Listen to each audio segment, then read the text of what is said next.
Hello, my people. Hello, my people. Welcome back. Welcome back. Welcome back. We are still on Saturday. Still Saturday, the 24th of May. 24th of May. So today, we talked in the morning. We talked in the morning. The first message that we released. So this is just the second message. Uh, I think this will definitely be part 4, the church deliverance. So in this message, I just want to talk to, especially the young deliverance minister, the new upcoming deliverance ministers.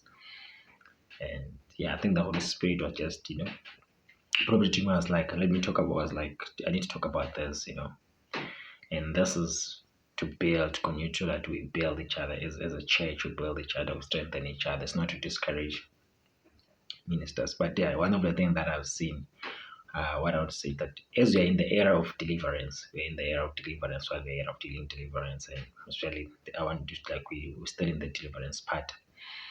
That yeah, especially the young, like I said, I want to talk to the young deliverance ministers that guys, please handle the deliverance with care. Yeah, the thing that I've seen happening, especially the young ministers, the way they conduct deliverance sometimes is too much chaotic. It's too much chaotic. Uh, Sometimes we don't find that there's no enough ushers. Sometimes, like I would like, there's young people abusing the anointing, abusing the anointing. Find someone is, end up hitting the wall, being pushed by the using the anointing to push people, hit the wall, and people breaking chairs. And the deliverance is still like what I've seen so far. It's being done mostly. It's being done carelessly, and I'm very worried about that. Some of the things that the Holy Spirit did talk about, like, guys, please handle the deliverance with care.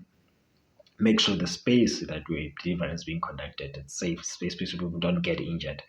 Because it's one thing to deliver someone, but someone to end up getting physical injured, because people can get really physical injuries during deliverance. Remember, deliverance is about spiritual cleansing. We are delivering you spiritually. We're removing the bad spirits. You are not. It's not a physical. It's not a physical operation. It's a spiritual operation. So someone might be delivered spiritual, but yet get injured physical, which I've seen don't happen.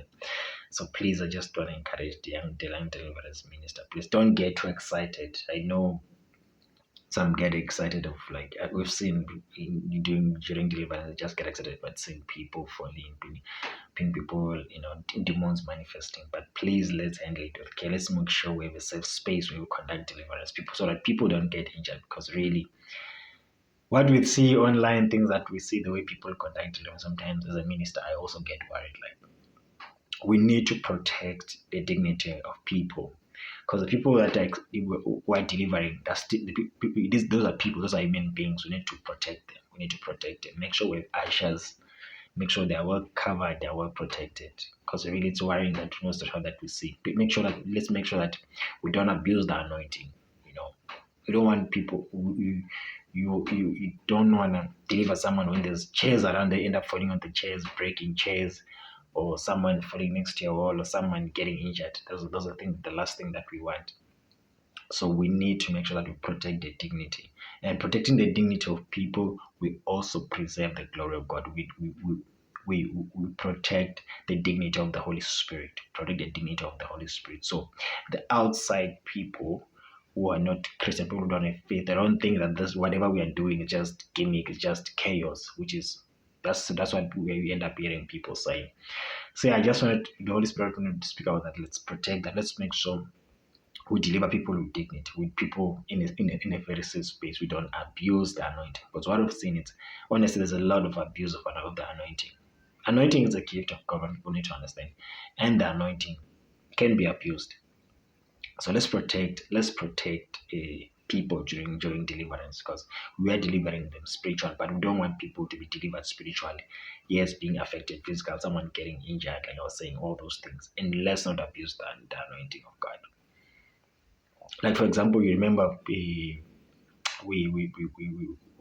had cases where, like, people were made to eat grass, such things. It's not something that we want. We need to protect the dignity. Just because the anointing can allow you to do such things, it doesn't mean we have to do it. Yeah, we saw people have been made to eat snakes, all those things. It's not, it's not good. It does not look good to the outside Christian. It does not really promote the glory of God. It does not preserve the dignity and the glory of God. We have the responsibility to protect it. Let's do deliverance with dignity, remembering that the people who are delivering are still human beings. They're not just things. People are just coming to be set free. Let's protect them. Let's protect their dignity. Let's do it with care. Let's do it with love. Emphasis on that. Let's deliver people with love. Let's deliver people with love. Let's deliver people with love. That's why the Holy Spirit. It's not just, we don't just want to do deliverance. Remember, everything that, especially everything that we done within the Christianity must be done with love. Our identity of God, it's love. So when you're doing deliverance, when you're doing healing, um, let's make sure we protect the people who are delivering. Let's protect them. Let's protect them. Let's protect them. That will protect the glory of God. People, even the people who are not Christian, they will look and appreciate what the presence of God is doing. Because if we don't do it like that, we are destroying the dignity and the glory that exists in the church, in Christ, in God. We need to protect it. We need to do it with love. Let's make sure people are protected during deliverance. When people are well covered, we don't expose them. Remember, the Bible emphasizes love. Everything that we do must be done with love. So yeah, that's one thing I want the Holy Spirit come to talk about it. Whatever we do, let's make sure we protect the dignity of the people. So that's one thing I wanted to speak about. Let's do it with love, and we'll see the church growing. We'll see the church growing. We'll see many being drawn to Christ. We'll see men drawn to Christ. So yeah, that's one thing I wanted to speak about. And yeah, I think let's, like our first mindfulness, let's protect each other. Let's protect each other. Let's protect each other. In the mighty name of Jesus, I hope you've been encouraged by this message. Amen. Amen.